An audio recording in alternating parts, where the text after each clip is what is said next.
On ne peut pas faire confiance à une église sans martyr, à une église qui ne risque pas, à une église qui a peur d'annoncer Jésus-Christ et chasser les démons, les idoles, l'autre Dieu qui est l'argent. Celle-ci n'est pas l'église de Jésus. C'est la réflexion prononcée par le pape François pendant l'homélie de la messe célébrée à Sainte-Marthe.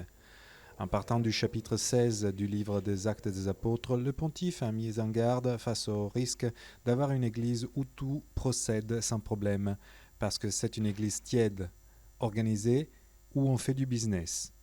Annoncer Jésus, au contraire, demande de l'audace et une conversion authentique et joyeuse. Passare d'uno stato di vita mondano, tranquillo, senza rischi. C'est celui-ci le chemin de notre conversion quotidienne. Passer d'un état de vie mondaine, tranquille, sans risque, qui est bien sûr catholique, mais si tiède, à un état de vie qui est le vrai annonce du Christ. Passare di una religiosità che guarda Il faut passer de la religiosité qui est plus concernée par les gains alla fede, alla à la vraie foi et à la proclamation. Jésus est le Seigneur. Gesù è il Signore.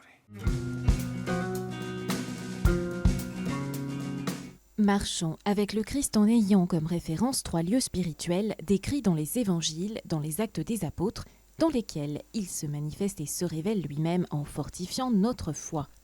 C'est ainsi que le pape François a retracé dans son homélie de la messe du matin à la maison Sainte-Marthe les 40 jours écoulés depuis la résurrection de Jésus jusqu'à son ascension. Le premier lieu dans la vie d'un chrétien est la Galilée où Jésus a rencontré ses disciples et les a choisis. Le second lieu est le ciel vers lequel tourner son regard afin que le Christ depuis là écoute chaque supplication. Le troisième est le monde. Celui-ci est le lieu privilégié du chrétien pour annoncer à tous la parole de Dieu. Mémoire, prière et mission, donc pour vivre une vie dans la joie que personne ne peut ôter.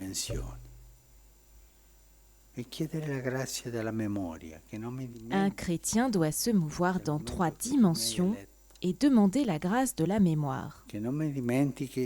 Disons au Seigneur que je n'oublie pas le moment où tu m'as élu, que je n'oublie pas les moments où nous nous sommes rencontrés. Ensuite, prions, regardons le ciel afin qu'il intercède de là. Il intercède pour nous. Et puis allons en mission. Cela ne veut pas dire que tous doivent aller à l'extérieur. Aller en mission, c'est vivre et donner le témoignage de l'Évangile. C'est faire savoir aux gens comment est Jésus. Et cela avec le témoignage et avec la parole. Parce que si je dis comment est Jésus, comment est la vie chrétienne et que je vis comme un païen, ça ne marche pas. La mission n'est pas efficace.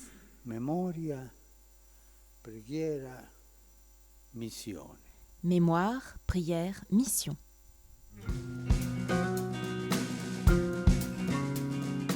La prière et l'annonce. Autour de ces 2 mots, le pape a tissu l'homélie de la messe célébrée dans la place Kennedy, une espèce de réseau confié aux Genois pour être pêcheurs d'hommes.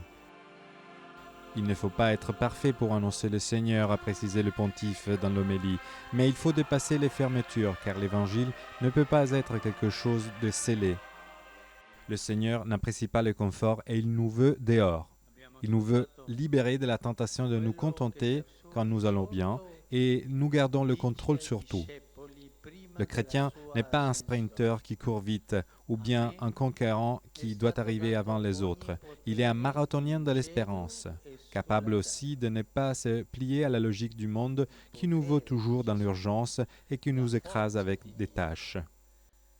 Pour s'ancrer à Dieu, le pape a à nouveau souligné le pouvoir de la prière qui relie le ciel et la terre et permet au Seigneur de rentrer dans notre temps.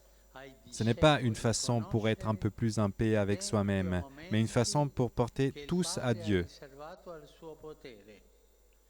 Voilà notre pouvoir, a terminé le pape François. Il consiste à ne pas prévaloir ou crier plus fort dans la logique de ce monde, mais exercer la force douce de la prière avec laquelle on peut arrêter aussi la guerre et obtenir la paix.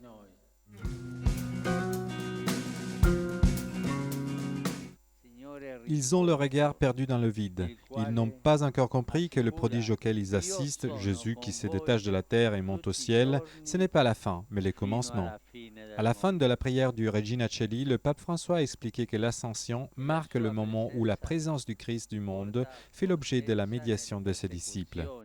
Des disciples qui ne sont en ce moment-là qu'une petite communauté, mais c'est à eux que Jésus confie la tâche immense d'évangéliser le monde.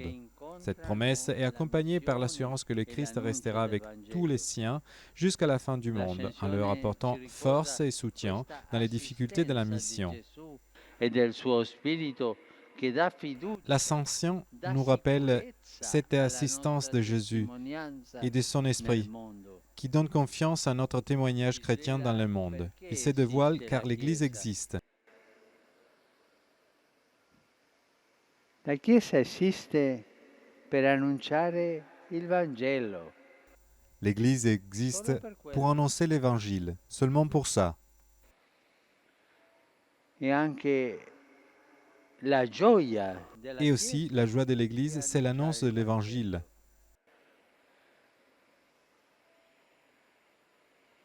La Chiesa siamo tutti noi. L'Église, c'est nous tous, les baptisés.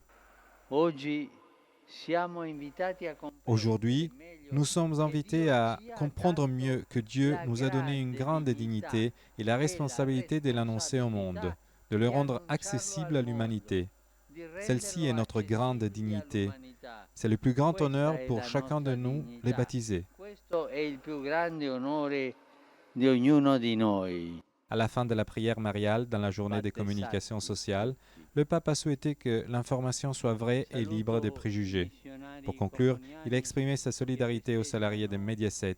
Il a évoqué le droit au travail et il a remercié chaleureusement les Génois pour l'accueil qu'ils lui ont réservé.